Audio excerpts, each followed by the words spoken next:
Alright, let's go over this real quick. So this is my rear setup. It's all set up on 1/4 inch. This is an SP Gadgets section pole, and it is one piece, very lightweight. Obviously I wrapped it in the pipe insulation. That's just in case anything happens. This floats and your camera won't get lost. So what I typically do right now, and I'm changing this pretty soon, is I mount that up there. I'm actually using this camera right here right now.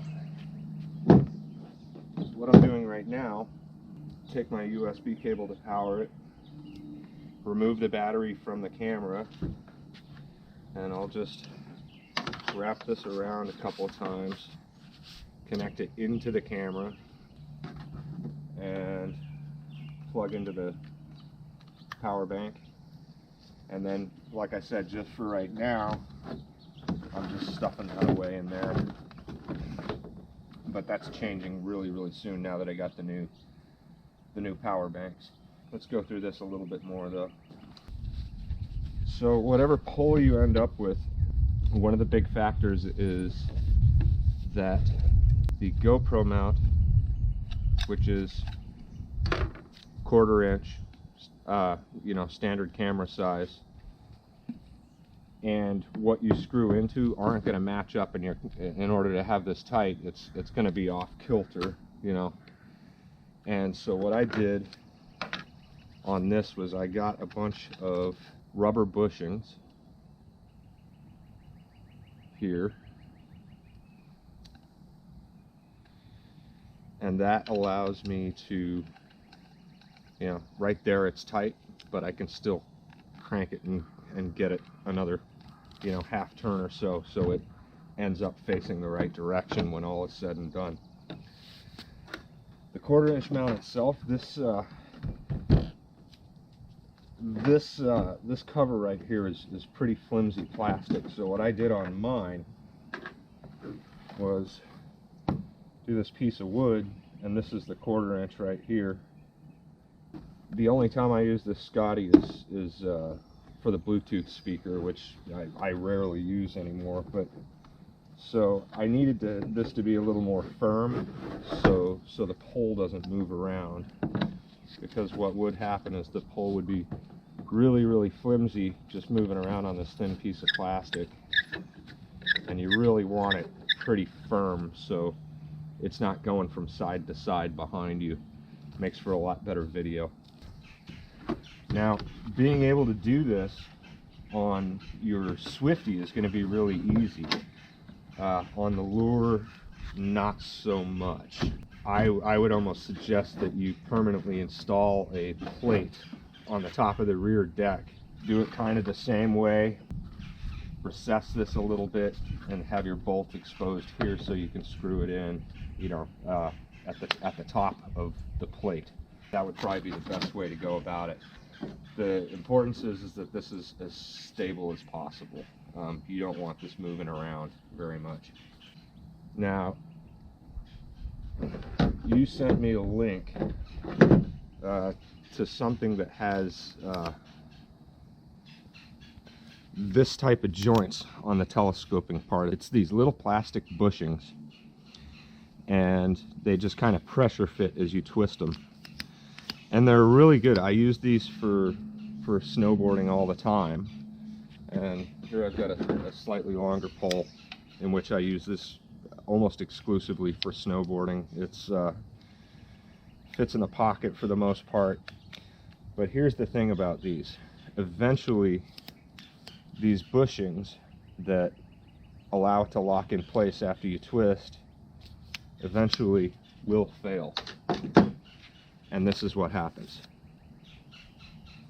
So that bushing just completely failed, and you don't want that happening, because that pole that you had selected, even if you had pipe insulation on the lower part, if that happened, your camera's on this part, it goes into the water and your camera is gone.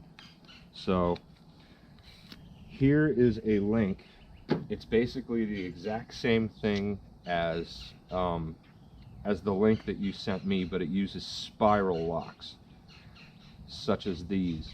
I think those are going to be a lot more dependable in the long run. All the parts that I'm talking about here, I will link in the description. The other thing that I really like about the telescoping pole, it's like I said, the one that I'm linking here is basically the exact same thing, but instead of using the pressure fit bushings for the telescoping part, it uses those spiral locks. The thing that I like about that is one of your kayaks is a sit in and the other sit on top. When you're in the sit on top, the ability to raise that pole a bit higher above your head, that's gold. It's much more useful to you, and the whole kit, you know, it's got the same tripod. It's just a lot more useful, just all around. So I would definitely go. I like what you picked out, but yeah, but only with the spiral locks instead of the bushings. I think that's really important. All right, let's move on. Now my front camera setup is very, very simple. This is a standard Scotty mount from here down for the GoPro. It does have, we'll take a GoPro buckle right there, and this is a 1/4 inch. But the cool thing is my light has a GoPro buckle up top, so I just used the 1/4 inch on that, attach the GoPro to the top of that, and have my external microphone plugged into that for much better audio. I know you probably don't want to get into that type of stuff, at least not yet, but this mount for the front, if you're ever filming from the front, is perfect. Or, you know, I mean, we could figure out other stuff. All right, so this is my old power bank, which is in use right now. I'm actually using it on the camera, and this is the new one. The new one is the one with the digital readout that does 1% increments on your power level, so you always know where you're at. Otherwise, you know, with this one, you only know within 25%, so you never know exactly where you're at with this thing. So this is much better.